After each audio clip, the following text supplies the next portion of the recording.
Hello. I always forget about this, so I'm going to do it right from the start. We're brought to you this evening in association with BVTV and insert, no, you can put that on, and insert coin clothing. Use GameFace up 20 for 20% off.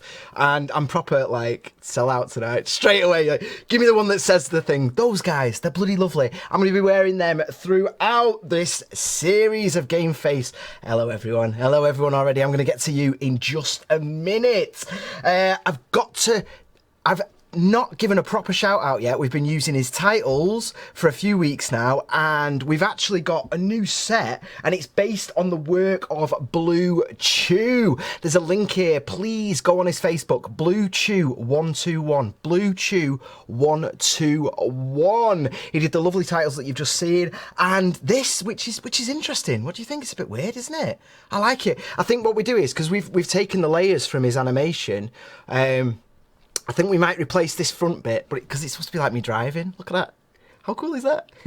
I like it. We've got a competition, but before I tell you that, Nihilark won the Harley Likes Music CD. There was a bit of an issue with like a follow bot that we accidentally gave it to, who then actually replied to us. Like, the real person that controls it just said, no, give it away. We'd already said we were going to give it to someone else. Nihilark, mate, you won the Harley Likes Music CD. Get in touch, give us your address, and we'll send it out to you. Tonight, we are giving away a Paula-powered album, Level Up. All you need to do is go on our Twitter at GameFaceShow, check the pinned tweet there and follow the instructions. Follow us, follow them, and give it a retweet. They're really good people, and let's give them a bit of airspace and time. We will announce next week the winner of that. You know what? I'm getting a bit overwhelmed by the amount of stuff we've been giving away. Like, once we started doing it, people keep getting in touch with like more and more stuff to give away. It's absolutely ridiculous. We're getting a backlog now of codes and all the rest of it, but we will get to all of it eventually. Please use the hashtag GameFaceShow if you want to say hello to us tonight. If you share the feed or anything like that, use the hashtag GameFaceShow. So when I go home later and I want to like repair my ego from being sort of on view to you for an hour, I can go, oh, thank you so much for the shares, I really appreciate that. So GameFaceShow, hashtag GameFaceShow, and it's also that to find us anywhere and everywhere. Tonight we're going to be talking a little bit about the Star Mazer stuff. If you've not heard of it, then good for you, because it's all got a bit messy and a bit horrific. I'm going to be chatting with Dunning-Kruger, Stephen, about that. We're going to actually have him here. We're going to do that now. We've scrapped the couch. All that's done. We're going to be here, touching knees, and we're going to be like having a lively debate. And we were having a little bit of a chat before the show, and thankfully, actually, our views differ a little bit, which is great, because no one wants to see a little circle jerk of us going, oh, you're so right, mate, you're so right. We're also going to be talking about the VidCon stuff, and then we've got a brand new chip battles for you. We're going to be showing you a chip battles every single week of this 3-month run. I can't wait for that. We've got like 7 in the bag so far. Is it just 7? 7? I say just 7. So we've got a nice bit of breathing space, so I am 100% putting my name down and saying yes, we are going to have a chip battles every single week. The footage is there, ready to be edited. So all the people that message me from time to time going, oh, are you ever going to release my chip battle? You know, and some people have said, was it not good enough? And yeah, don't worry about that. It was. In fact, the one tonight definitely was. It was an absolute blaster, and I can't wait to put it out. We've been saving it so we can just get them out all at once, and it'll help. It'll do well. Hello, everyone that's saying hello. Sorry, we do have the comm sheet up. I'm going to try and get to your stuff. Hopefully, it's all getting put over there. Right, I've got a few other things to talk about, but first, what's been going on whilst we were away? Hey, what have you been up to? I missed you, you know. I proper legit did. Sorry, if you're wondering why I keep looking over there, it's because Steve's like right there. So I've got this thing of like just going. It's exciting. Go on, say something. No, I'm not. I'm in the engine room. He's in the engine room. We've not done it yet, but we're going to give him another set and all that. But we've not done it yet. We'll get to that. Yeah, whilst we've been gone, E3 happened, and it was a bit meh. It was. I think the last year was almost like a hyper religious experience. I was just like, oh, and this year I wasn't really bothered about it. It was all just kind of like fairly safe by the numbers, and I lost interest in a lot of it. I had a really nice night with Sephiroth and Artie. That was like the highlight for me. Devolver Digital, if you haven't watched their thing, it was the best conference, and for some reason nobody's watched it. Guys, if you could get links out, I'm sorry, I know I genuinely didn't say this beforehand, but if one of you can search YouTube and get it out on the Twitch. If not, we have shared it on our Facebook. Yeah, Devolver Digital, it is 40 minutes of absolute bliss. You have to watch it. It was the best conference I've ever seen at E3, hands down. Not a worry. It completely ripped apart all the nonsense that has become standard with these things. A Way Out was my highlighted game. I absolutely adored that, and that's because, as you know full well, I've been going on for months and months about couch co-op. And it's funny, actually, because recently our Twitter has been taking off madly, and me going on about couch co-op, people have started listening now, and we're getting sent Steam keys for it, going, well, you don't have to wait for A Way Out, play my game instead. We're going to get to all that. We'll be showing all the videos on upcoming weeks of the show. We will be showing Let's Plays. We're finally going to play some games together and show you us doing it. But yeah, check out Way Out. I was very, very excited about that. The most votes, and the winner was Mario Odyssey. No, you can put that up. It's okay. Oh, Aiden's a bit rusty. Yeah. You can't see Aiden tonight, but he's looking very, very swish. Anyone watching the LiveLeak show later on, you're in for an absolute treat. No, you are. He's like, Weird thing with Mario Odyssey, I've not played it yet. I know a lot of people played it and they voted for it and they absolutely adored it. There's a weird thing with it in that I don't get it. The whole hat thing seemed really, really creepy, and there's just something about it that I don't really understand, and I'm not comfortable with it. But, as Daryl rightly pointed out to me on Facebook, it's a core Mario game, so it's going to be good. Full stop. You're going to play it, and you're going to absolutely adore it. And all that weird stuff with dinosaurs, and him being in Sonic Adventure-style San Francisco and all that's going to be sorted out. It's going to be wonderful. Another highlight for me, actually, was the Don't Cry Ubisoft man, David. And I added this guy on Facebook, and I didn't even realise it was him when I added him. And I was talking about his game, because obviously here, if you haven't seen it, this is when he was noticed by Senpai, and he was like, oh my god, you know, and he's sort of been taken into the Nintendo fold, and it's like, you did well. And it was for this game here, Mario and Rabbids Kingdom Battle. And I did a comment saying, like, I didn't really like because it was like white minions at the start. I saw the video for it. I was like, this is absolute nonsense. Why would you? But then the actual game started. The game kicked off, and it was like XCOM mixed with Mario. It even looked better than XCOM, and I was like, if I were you, I would have had a little cry. I thought he did very, very well. Right, that's E3. That's all I've got to say on it. I've not been enthusiastic. It was okay. It was okay. In other news, because I'm getting through the news and the events and stuff at the beginning of the show, because very, very soon we're going to get RSD here, and we're going to talk about stuff. I'm so excited about this, because people that listen to the radio show know that we chat and we riff, and some of my shows with Steve are some of my favourite ones in terms of, like, altering my perspective on stuff and, you know, and all the rest of it. And I absolutely adore it. And one thing that happened with the prequel to GameFaceShow was we got in a really good chat on the couch, and I had to cut it off because you couldn't hear everyone, and it was in a tiny little box there, and it wasn't working. So I'm quite excited about this tonight. I'm quite nervous, and it's wonderful. I'm very, very happy, as you can probably tell. Chip Win Volume 6. That should have ended on Sunday, but it didn't. Brandon's put a bonus week on it. It's going to end this Sunday, July 9th, and I'm on one of them. Somebody, I'm not going to go into it or anything because I don't know how it's going to be released or anything, but somebody allowed me to insert some of my rambling onto it, which I'm quite happy about. I'm assuming it's been sent off.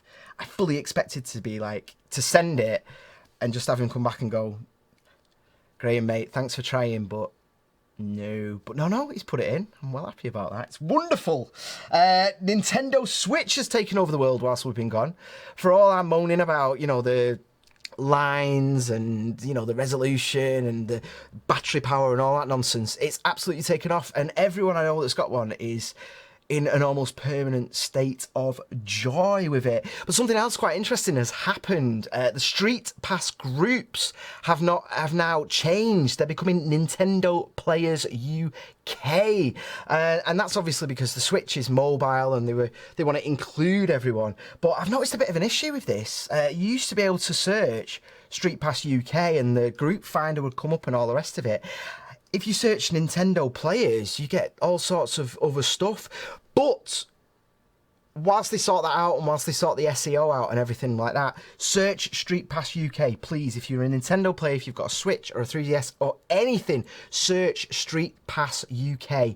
Get on the website, find your local group, because they are absolutely stunning. They're unofficial, but they're very heavily supported by Nintendo, and there's a mutual sort of respect there, and Nintendo keeps an eye on the fact that it's inclusive to all ages. It's a friendly atmosphere. If you're getting into your Switch and your 3DS, I honestly don't think there's better gaming groups out there than what Nintendo's community are putting out at the moment. So get to Nintendo Players UK, as they are now called, because they are absolutely amazing. I've added myself on loads of the groups up and down the country because I just think they're absolutely wonderful. The Steam sale happened, and I completely ignored it. I'm going to be honest with you.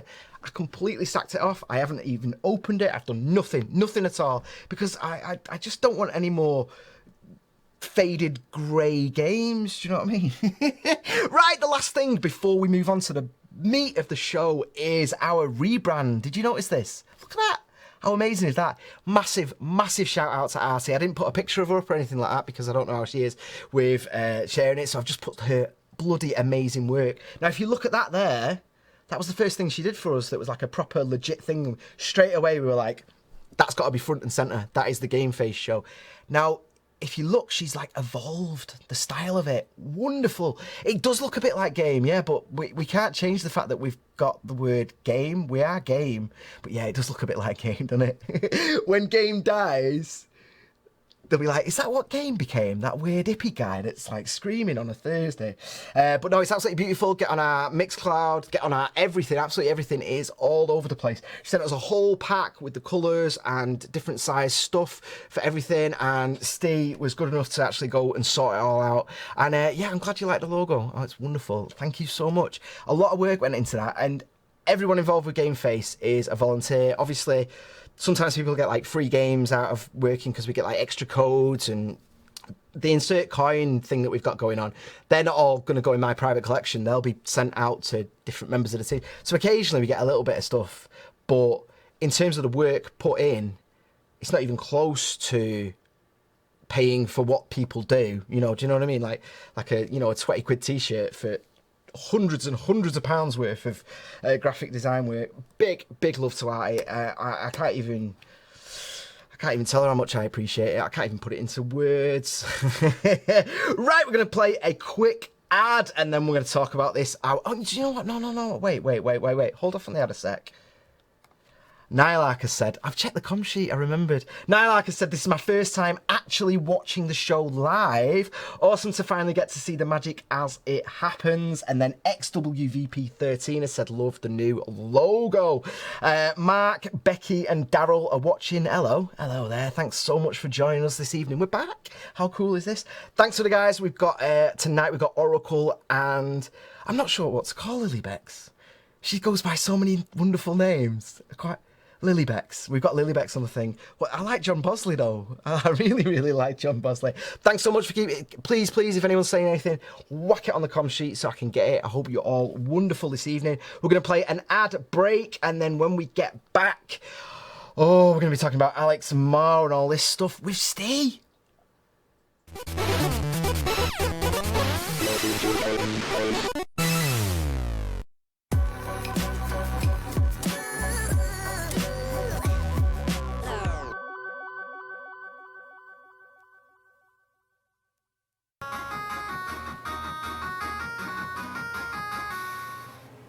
Guys, we need you. I'm sorry for the focus, I moved then. Now, we've got this brand new show, GameFaceShow, it's going out. We're going to be on Twitch and YouTube, and we need you. We want your input. help us make the show. It's all about you. So get in touch and get involved. Is that okay?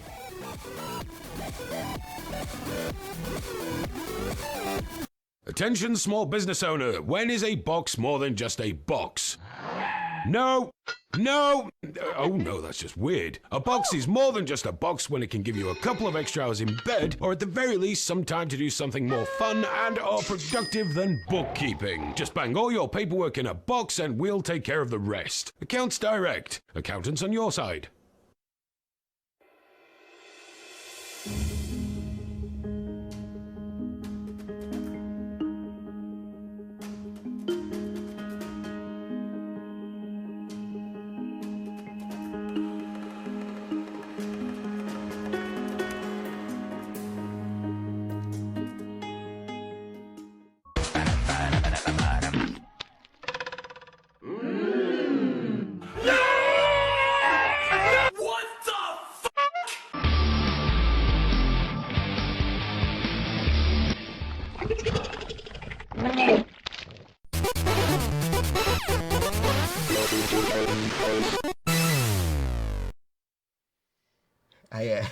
Look at that!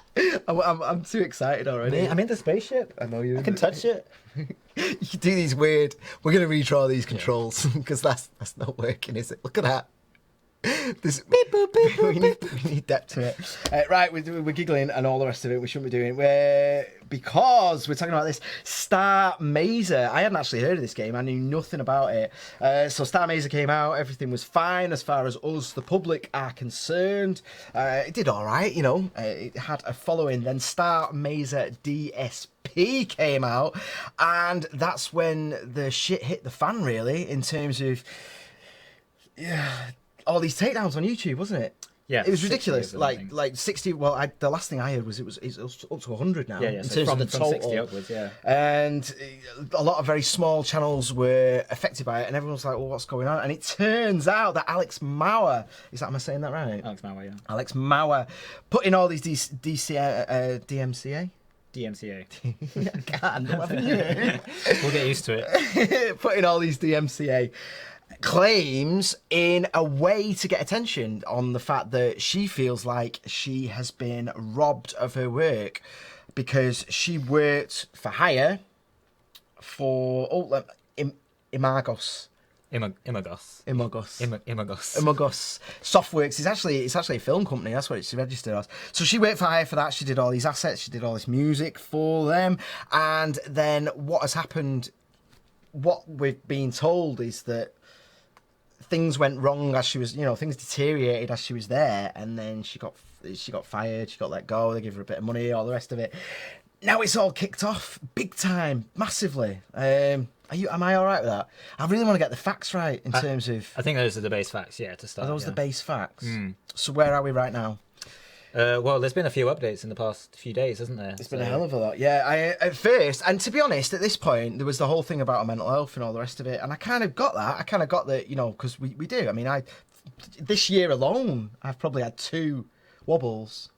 I'm looking at you because they directly affected you, because he got all the weird messages off me. I've had 2 wobbles, we all do. Everyone suffers from everything, and there was a certain point where. Because we were all following the Sid Alpha videos, really, really good videos. Really, really good. Check them out, please, because that is going to explain it way better than I'm doing. But I'm not here live with a thing on me. And so mental health, she's done all these DMCA claims where she's affecting people, and then when they've complained about it, she said take it up with Imagos. Well, the way that she's phrased it was that it's indicative of the problem that they're responding to her and not to the developer directly, but no YouTube channel ever would. They never ever would go, this person specifically, Alex Mauer, has issued a DMCA takedown against my channel, therefore I'll take it up with the publisher. No one would ever do that. That doesn't make any sense. Because her name's there. It says it there. It says Alex Mauer has issued a DMCA takedown against you. We had one the other day, Analog Trash, one of those. We had exactly the same thing, and I didn't then go to Analog Trash. I mean, I had a word with them just to let them know it was going on, but it was the third-party company that did it. They're the ones that I send them. Yeah. Yeah, it was a bit funny that. I've had a word with him saying we got in trouble, and he was like, "Calm down, calm down." Don't they own our website? Yeah, they do on our website. So anyway, all this fuss has been coming up with the contracts, and it's slowly become very, very, very public. And unfortunately, she's had a lot of abuse directed at her, as is the way with the gaming community. And there's even been some people, I saw some fools say that this is going to become Gamergate 2.0, but I will draw a line under that, because the thing about Gamergate was it was idiots on both sides, one maybe more than the other, but that was two different opinions. I think with this, there's just one person, and I think at this point there's not really a lot of people who are coming to defend her, you know. Yeah, not to my knowledge, no. There's a lot of people trying to explain to her in different ways why she's wrong, and her not accepting it. So it's a huge legal case now. She's sending out cease and desist letters all over the place, like beyond, and she's been doing it to games that have got nothing to do with the situation and everything, and it's just making a bad situation hella worse. And I just really wanted to talk about it. I mean, what's your perspective on it? Because right now, I feel like it's got to the point where I can't take mental health as being an excuse. No. There's too much. She's attacking too many people that she doesn't know, have got nothing to do with. I mean, that's why I didn't use the logo tonight, because even having a logo, even though it's fair use and everything, and it's fine to explain it, well, she issued a DMCA takedown on a video interview that she was in as well. So it could be literally anything at this point, couldn't it? Yeah, it could be this. I appreciate what you say though about mental health not being an excuse, but yeah. I mean, I think that when you say excuse, that you're sort of framing it in a certain way. I don't think that anyone's really trying to say she's excused or that she's legitimized in any way. It's just a contributing factor that's worth accepting. Yeah.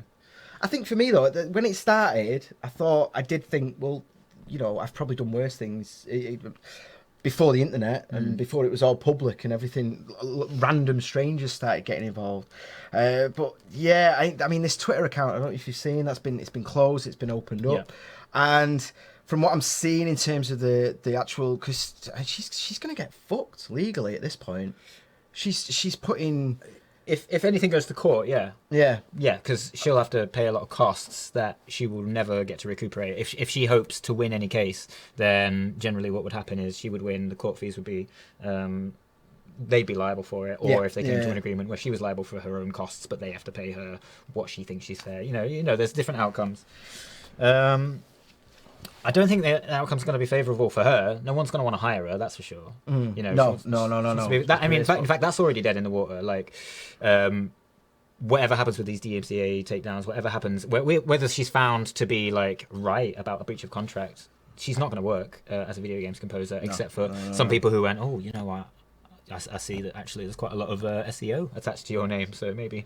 But realistically, no, she's not going to work again. People have turned similar sort of public meltdowns into profit eventually. Yeah, it has happened. But it's an interesting thing. Leonard French, famous guy, does wonderful videos about copyright and all the rest of it. She actually apparently wanted to get him involved to work for her, to defend her and everything, but he's actually gone on the other side. He did a GoFundMe, he raised all the money instantly. It was like instant success.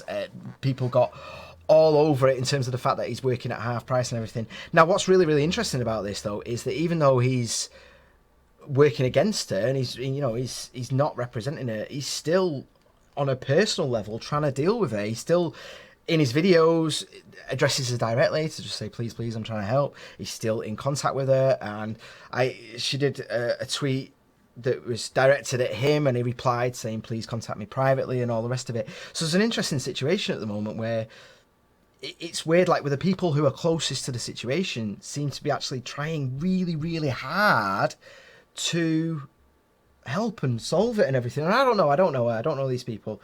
But it's an interesting one because, I mean, have you got any thoughts on that, sorry, before I run away? On what exactly? On what, anything I just said. I don't want to talk over you. No, please. I keep touching your leg though, don't I? With your knee as well. I mean, he does it like with his hands. I know. Actually, he's my caressing me. My knee is constantly just like, No. I think that what's happened is really good because Leonard French is really, really interested in copyright, and I think that the entire thing the entire situation is really good because it started a conversation about YouTube and abusing the DMCA takedown system. Jim Sterling did a really, really good video on it on the Jimquisition about YouTube abuses of the system, like I said, and how he did a detailed breakdown on how it works from beginning to end on the DMC when you issue one. It goes down for, is it 14 days or 3 weeks, maybe? 21 days. I think it's 14 days, actually. And all those people that she's issued takedowns against are going to be demonetized for at least 2 weeks, you know, and that includes a lot of small channels that rely on that kind of money. Well, these are the small channels these are tiny channels that are doing this, aren't they? Because like you mentioned, Jim was like, go on, try it, do me. You know? Well, he actually wanted to, I mean, he did an initial video on Alex Maurer and exactly what's happening, and then had to issue a separate tiny little video saying, please stop abusing and harassing her since I did that video. That is not right at all. Well, actually, one of the other things was he had to re-upload the video because one of the email that he presented, because there is an email floating about that if you've been affected by this and you're one of the channels, please email this to get involved and they'll try and help you. They'll send copies of the contract that you can send to YouTube and all the rest of it.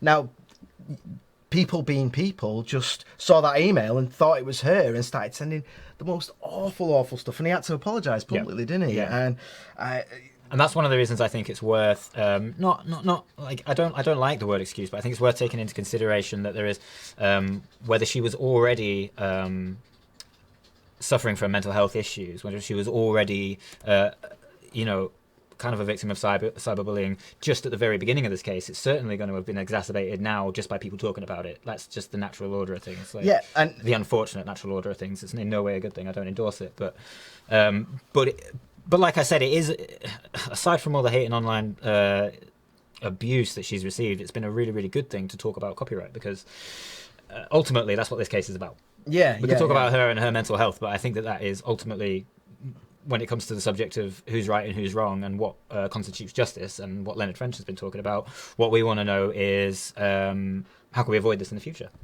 Yeah, because, the whole YouTube, issue with takedowns and all the rest of it, that's been bubbling for a couple of years now, hasn't it, in quite a serious way. But I think this sort of weaponized use of the takedowns has really, really brought it forward. And I hope the system does change, actually, because this is disgusting. In terms of the upset it's caused. And I will say Alex has sort of hinted that she's got some sort of like big game plan in terms of like, well, I'm using this to my advantage and all the rest of it, but I honestly don't know if that's the case at this point. I think she's maybe reacting and trying to make out like well, this is what I mean to do, and I don't know. Unless her game plan ends in one really big payout, it's just not going to go well for her. I can't think of an outcome that would be especially favourable for her without someone stepping in with some kind of wild card situation. Like, I've seen all this controversy, I've seen that you've received a lot of hate and I've seen that you've pissed a lot of people off, but I want to hire you, unless something crazy like that happens, I can't see it being favourable for her. No. And we're going to come back to this. We are going to come back to this. I don't know. We've not got any notes, though. Good to see GameFaceShow is back. Loving the new aesthetics. That was like, I just read that, but that's got nothing to do with what we're talking about now. I'm glad you like the aesthetic, though. It will improve. And Hayden's told us off for moving backwards and forwards. Yeah. So I got the note. Whoa. Because apparently it's messing up the focus on the camera. We want to do that. Mike has said internet drama is always fun. It is.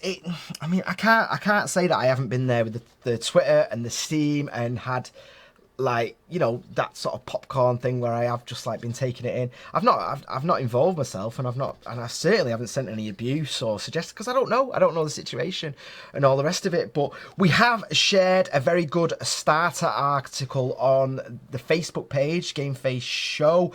Go on our Facebook page. There's a really good article there to get started.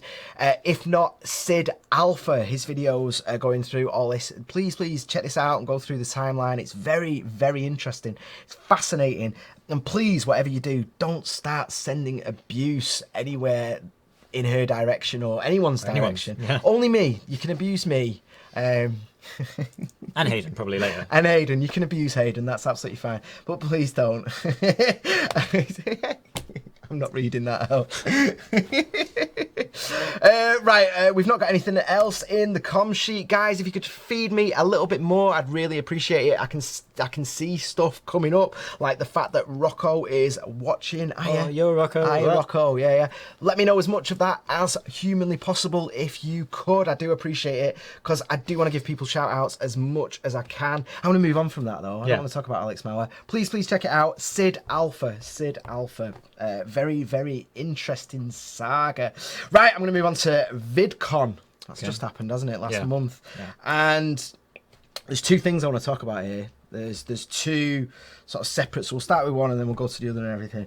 And we were talking a little bit about this and we had to cut it off because our opinions are quite different. It's always like that on the radio show though, isn't it? Where we go, we're talking a bit while the song's playing and we go, no, we'll talk about it on air. Yeah, we won't do it now. So VidCon is like, epic YouTube style convention. YouTube celebrities go there, don't they? And they do a lot of conferences and they have a lot of rules there. And I'm saying this from the start. They have a hell of a lot of rules that you're given in terms of like not harassing people, not causing issues and all the rest of it. And I am framing that quite intentionally because what some people then argue is that one or both parties, either Anita Sarkeesian or Sargon, violated the rules of VidCon. So if you haven't seen the video, Anita Sarkeesian is at the women only panel. Somebody asked the first question. It was, do you stand by everything you say?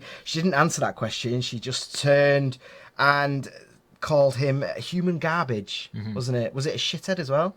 No, actually. So it was actually someone. I mean, she did call Sargon human garbage. Yeah. Not the person asking the question. He just got totally ignored. Yeah. So that's all I wanted to clarify. There was someone in the lineup, and she said, "Can we remove him from the lineup?" And then she went on a small rant about exactly this type of thing, where people show up and derail the conversation to talk about essentially to talk about Gamergate. And then in her rant, she addressed Sargon directly and called him human garbage. Yeah.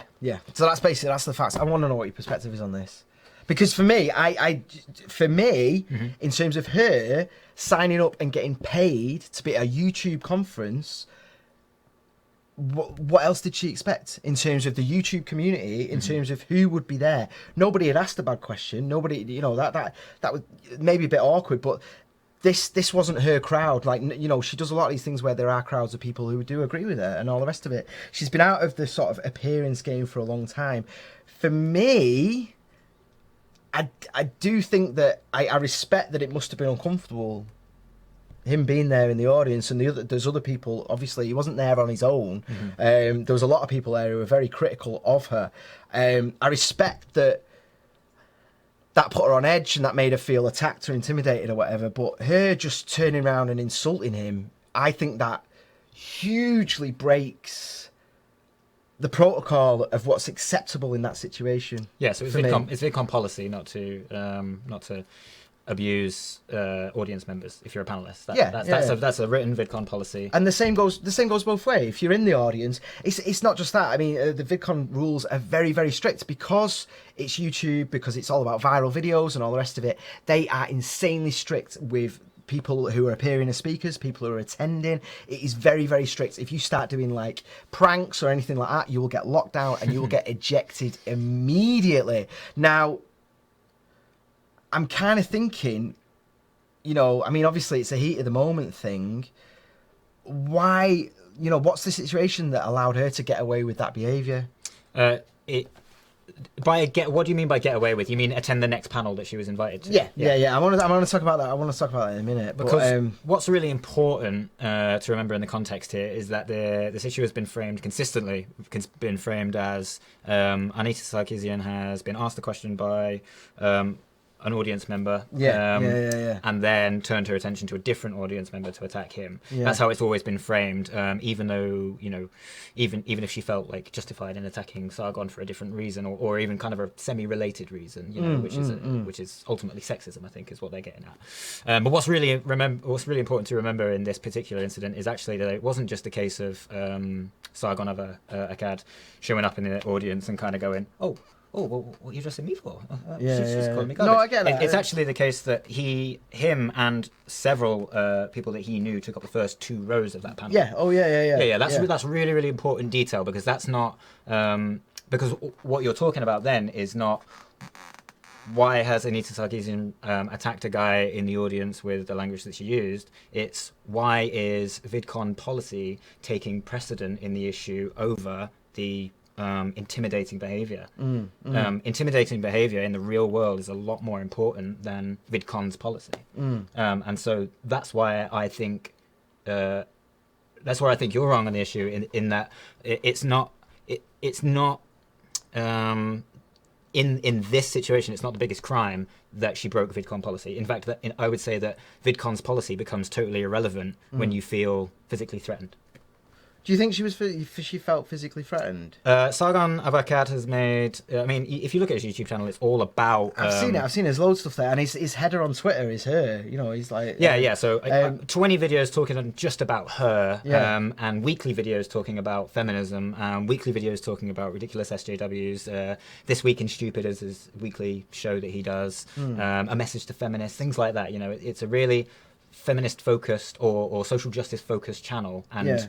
The focus is to discredit any attempt at social justice. I appreciate it. I've seen that. Yeah. Anything else. And when not just he shows up, but 2 rows worth of people with him show up, and the result of the videos that he makes is a lot of rape and death threats against her. When the result of his videos is those things, then it's not just about him being in the audience and her abusing him. It's about all these faceless, well, you know, they have faces, but all these nameless people she's not aware of, who, as far as she could tell, are the people sending her rape and death threats. She couldn't possibly say, "Oh, Sargon has threatened me physically." She can call him human garbage because he's there with 2 rows worth of people who, for all she knows, has been threatening her. Tough shit, because she was paid to be there. She knows what the conference is. That's what the thing is, right? When I worked in homelessness, sometimes I was sat opposite someone who they were saying things that upset me. They were personally insulting me or whatever. I'd find out about the history, or whatever, that would be the stuff that had happened to me that affected me and stuff like that. I emotionally involved myself with, right? But at that exact moment, face to face, when I was paid to do a certain role, that takes absolute precedence. Yeah. And she was not paid to hurl insults at an audience member. Yeah. The thing is, there's ways she could have said that. She's destroyed a credibility, and she's with those people even more now, and because that was her opportunity to actually create a dialogue and, you know, appear outside of her own safe space. She's completely destroyed it by doing the exact thing. Oh God, we're talking so much. I thought I'd have to put the password in. Do you get what I'm saying? Yeah, absolutely. She's done the exact same thing that she's criticising them for. Yeah. And it's not like her crowd don't also do the same. They're also doxing. They're also like, you know, she has created content that has also encouraged that stuff. But he wasn't sat in the audience swearing at her and calling her garbage. You know, it's like for me, I have a bit of trouble getting away from that situation that she was being paid to do. She's being paid to do a certain thing, and that's what frustrates me a little bit. No, I think that's a situation like this, like the 2 of them in a studio where they were both hired, and that's what you were sold as. I'd almost expect it. Do you know what I mean? I'd love to see them get together and actually clash heads on it. But for me, I just thought that she's completely undermined her message for people who aren't already on board with her. Yeah. So what ultimately is my issue here is that not just your takeaway, but a good amount of the critics' takeaway here is she was paid to be there and she shouldn't have reacted that way. I don't disagree with that sentiment. I'm not disagreeing with that sentiment at all. Actually, I think that if it were me up there, if it were me, actually, I mean that would be quite a bold claim. But if it were a hypothetical me, I could easily say that her reaction should have been a lot cooler. You know, it should have been a lot more calm. It should have been a lot more collected. It should have been a lot more like witty and empowering. You know, she should be up there going, she could reference him. She could say, take people like Sargon, for example, who criticised me, and this is my answer to that. She could have nailed it. She could have absolutely destroyed him. And failed to do so. Yeah, she failed to do that. But why does a failure in her reaction take precedent over the intimidation that she was feeling and that caused her to crumble? Why is it that... I don't doubt that. I don't doubt that. I don't doubt that there was definitely something going on. He's not like this innocent... He didn't just float in like, oh, whoopsie-daisy and all the rest of it. But the thing is, she put herself in that situation specifically with that crowd. It's like she signed up for that. If she didn't think about it beforehand, and that's the thing with Boogie. If you watch Boogie 2988's videos, he talks about the amount of prep that he did for it and how much he thought about the panel and the audience and how much he tried to respect the situation. For me, she blatantly didn't respect the situation, because straight away she crumbled in terms of the fact that this wasn't something that suddenly was just put upon her. Do you know what I mean? Like it was because the panel itself they were talking about something else, and then it was derailed by someone who wanted to bring up Gamergate, wanted to talk about her stuff specifically. I don't think that you would say that about any other job, any other profession. I don't think that you would say that a builder on a building site was wrong because he was being paid when something went wrong and he got hurt. It is the case that she's being paid to be there. She's being treated as a VidCon guest, and she needs to be protected from intimidation. If a builder on a building site screams abuse at someone, then they're putting their job at risk, though. Yeah. No matter what the situation, if they start insulting someone, that's the thing. That's the line, isn't it? Yeah. We're gonna have to move on anyway. We've got no time now. We've got no time. Mike Dix said, last time I was abused online, she charged me 60p a minute. What the hell? Apparently, Try Guys were awesome this year at VidCon. We've already read that one. Missed this beauty of a face. Glad you're back. Thank you, Chloe. Wonderful. Thank you so much for that. And Paul from Pamperdou and Callum are watching. Hello there. We're going to have to move on from that because we've not got time, but I could probably... Can we talk about that on Sunday as well? Yeah. Because I want to talk about the Boogie thing as well. You can't come on Sunday. Oh, God, it's my daughter's thing, innit? Oh, bugger. I forgot all about that. Well, maybe I'll Skype in. I'll do a secret Skype in. Right, we're going to move on anyway. Thanks for that. That was bloody interesting. Let us know your thoughts. I will read every single word that he said to me. And, oh, God, Aiden's in there now. I hear Aiden. Sorry for waving and destroying the effect. The wonderful things. Now we're going to premiere brand new chip battles for you. This is Rocco versus Critical Strike. Welcome to Chip Battle! Tonight we are at Chiptune. Tonight we're at Chiptune Conkers in Sunderland, and we're hosted by the lovely Stephen Brunton, Mr. B-Type. Raising awareness for brain tuners. Thank you so much for putting this on.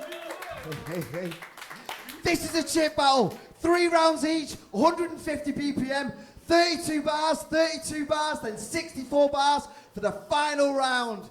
Brunton, can you introduce the boys? Oh my God, it would be my absolute pleasure to introduce, you've already seen him, if you're here live, you've already seen him.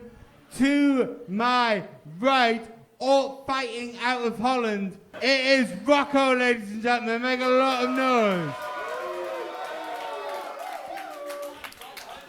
And to my left, he's a local hero, he's a local favourite, battling out of Middlesbrough, Critical Strike, ladies and gentlemen.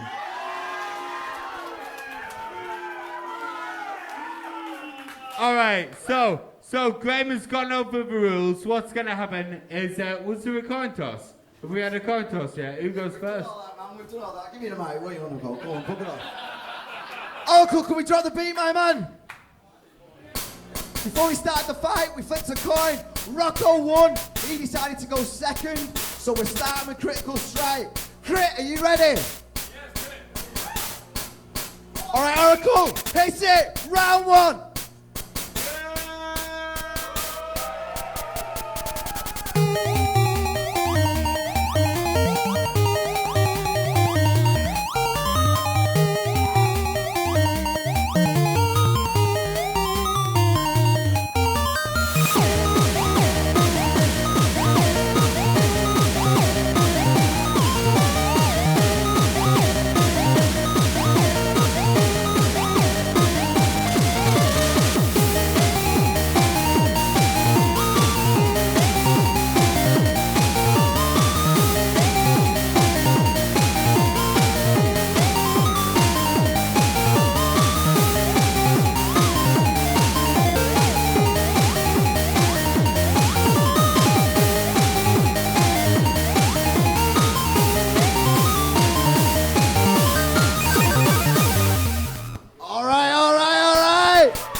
You're gonna have to introduce yourself, man. Your reply, are you good?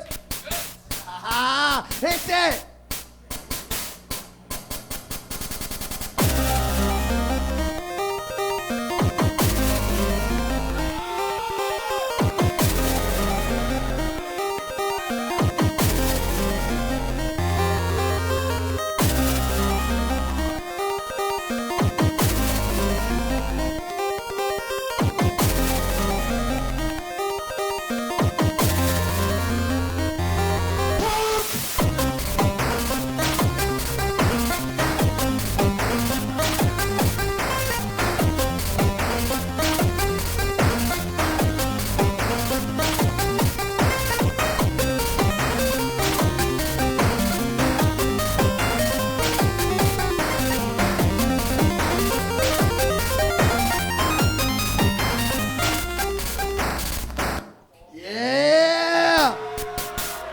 That's about even at this point, man. That's a good start. That's a good start. Great strike. Your reply. Round 2. Go.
Didn't really get Rocco going. He's playing Pokemon there, man.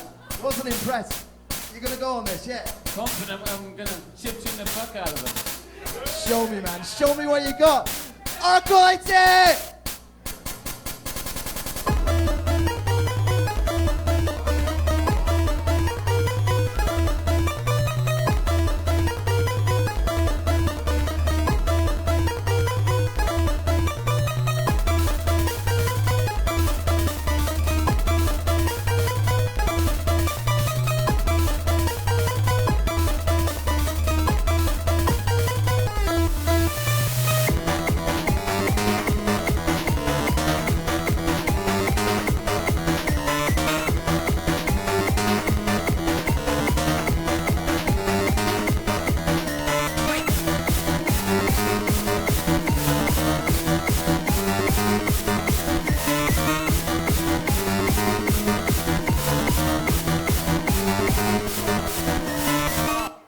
Oh my God.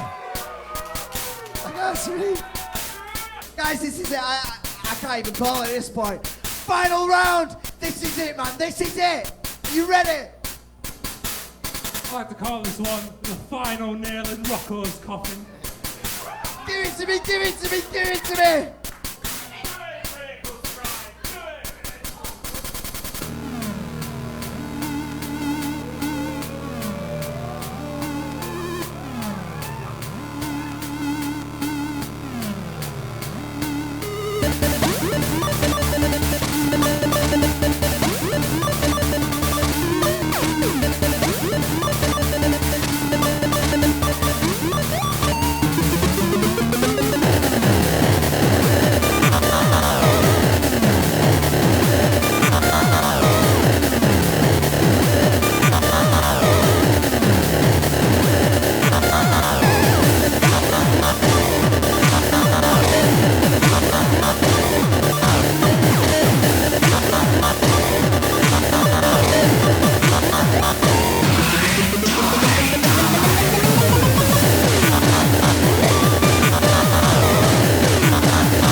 Hey, mate. Yeah, shake my hand, man. Fucking hell. That was a good 3 rounds, man. That was a good 3 rounds. Rocco is not impressed, though. He's going to drop some shit right now, yeah. The fuck you shaking that fan for, though? Shit. Show me how shit it was, then. Show me how shit it was. Oracle, drop the beat. Final round!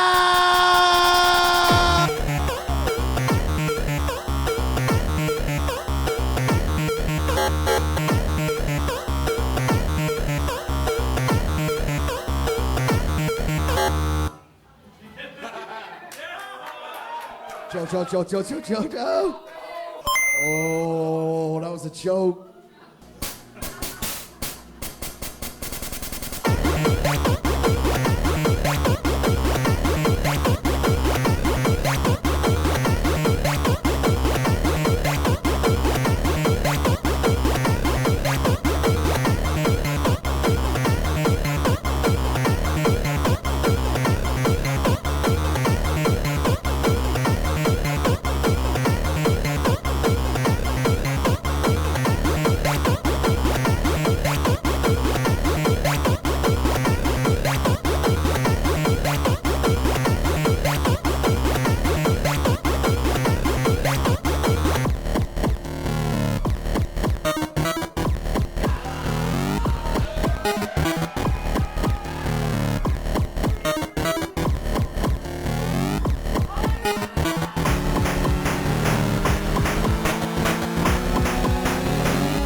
Time!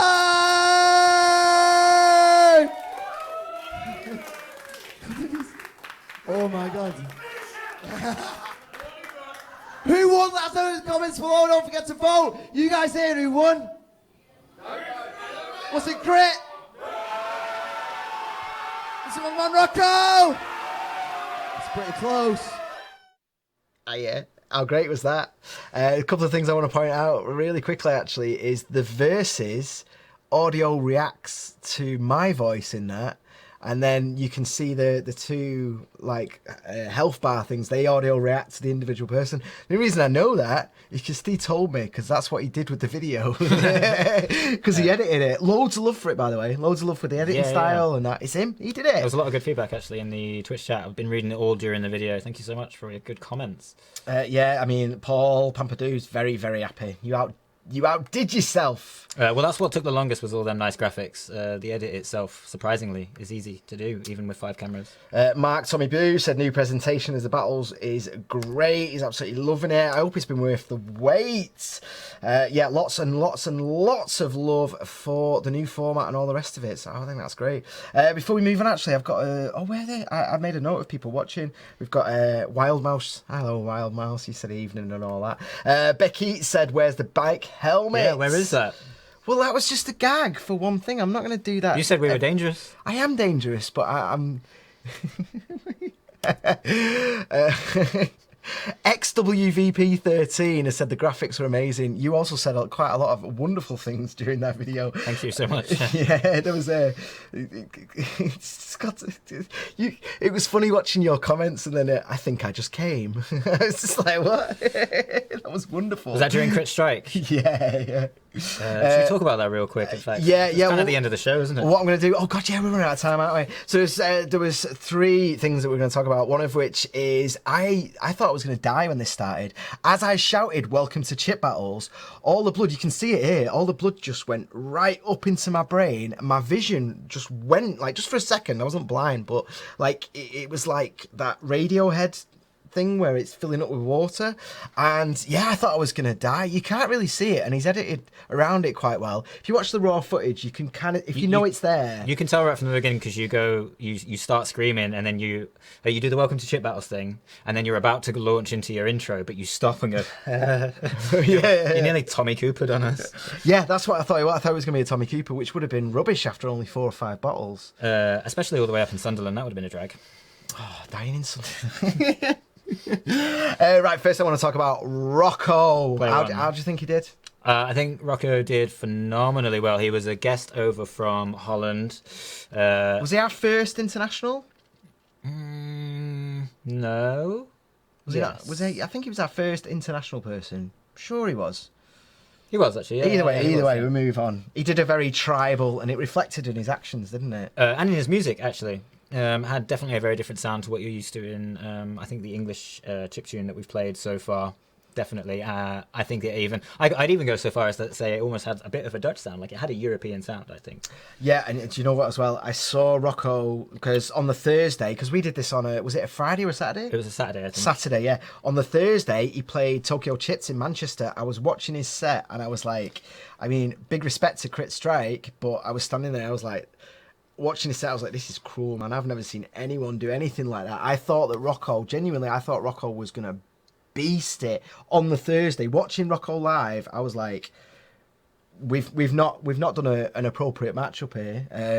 I'm inclined to agree for that, because when we watched him at Tokyo Chips, that was my thought. I know on that. That's not when we did the booking. I didn't do the booking going like, oh yeah, this is going to be a thing. We thought this would be good. No. But on the actual Thursday, Rocco had improved so much since the previous time I'd seen him play that I was like, he's going to beast it. Well, what I was going to say actually is that like on at Tokyo Chips, it was a case of like, he is amazing. I think Crit Strike's music is amazing, but Rocco had a very like aggressive sound at the time during that gig. But I was in the car with him all the way up to Sunderland, where he was finishing his rounds, and I did start to think, nah, Crit's got this. Crit's got this. Yeah. And then a bit of advice for Rocco or anyone out there: if you're at the end of your final round and you bash the control and kill it. It doesn't look good. It doesn't look good. Make it look like you meant to do that. Seriously, because when we watched the edit, you could have done that, and it's hard. We've been talking a lot tonight about what you do in the moment, and then it's easy to look back and go, well, it would have been great to have done that. I think if you'd have just gone rah instead of oops, you would have sold it. You would have absolutely sold it. Yeah. I mean, you could have even been like, yo, my track crashed my Game Boy. That's how fire it was, or something a lot cooler than that. But no, I agree. And also there was a bit of we didn't really have time to talk about it, but there was we talked a lot in chip battles about whether or not we should cut those chokes out. Yeah, we there's a lot of discussion about it, wasn't there? It's mostly going to be a case by case basis, but for the most part, if you choke, you choke. Yeah, we've got to because that's what makes it authentic. I mean, if it's something where it's beyond their control, like some ridiculous power cut or something, we're not going to put that in the video. But yeah, I think it was a good match. Critical Strike, again, what I was thinking on the Thursday, I thought this guy's an amazing chiptune artist. Look at him. What a beast. Oh my God. He went ham. His third round absolutely destroyed me. It absolutely, and his third round is what took it on the night, wasn't it, really? I want to talk a little bit more about Critical Strike before we do a quick breakdown of round 1, 2, or 3. Just that, like, his first 2 rounds were very, very, very Critical Strike as far as I was concerned. That was the thing, yeah. It was like, it just had a key change in round 2 as well, wasn't there? Or round 1. That was really like bubbly and happy. It really gets you going. It's odd for a battle, isn't it? Because you're kind of like winning the audience over a lot more than you are attacking your opponent. I was getting what I paid for with the first 2 rounds with Crit Strike. Absolutely, yeah. Like, it was very, very good music. And he performed that night as well, right? He stayed. Well, we intentionally went after them as well, didn't we? So that they had their thingies. Yeah. But his stage presence was awesome. The music for both of them was stunning. Actually, I'd like to get either of them again. Actually, definitely. But round 3, like, I wasn't overly like, I've seen Crit Strike live twice, and met him, and I've listened to his music on SoundCloud. But I didn't know that he was capable of round 3. I didn't know that was a possibility. The thing is, we got to wrap it up. We're running out of time. Yeah, just give us 2 minutes, man. 2 minutes. The thing is, as you know, I was for the entire battle, I thought I was gonna die. I thought I was gonna end up in hospital as soon as it finished.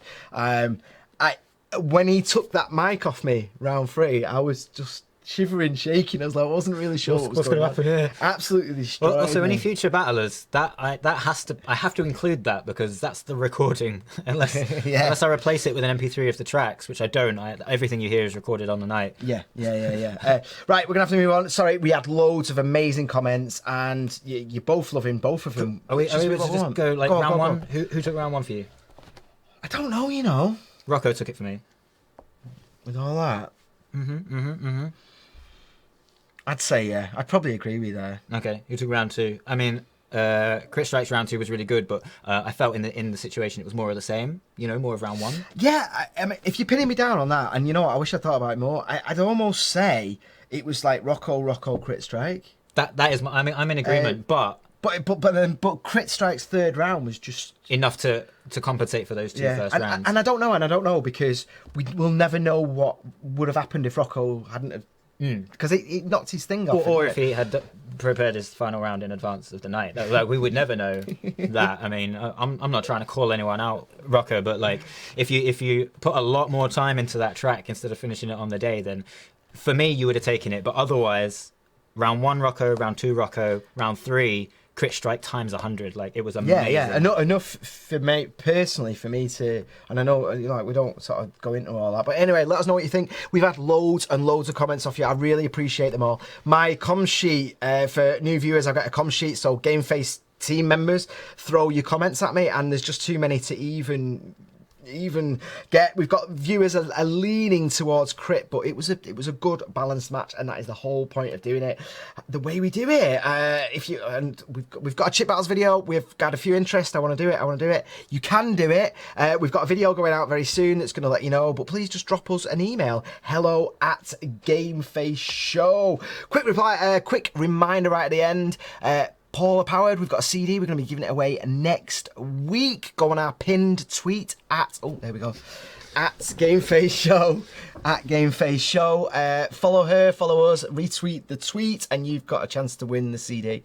Next week we'll have even more stuff. We've got loads of stuff to give away. It's getting ridiculous. We're going to have to go. We're like 3 minutes over. Thank you, Aidan. Sorry about that. I'll see you in a bit. I love you. Bye-bye. Mwah.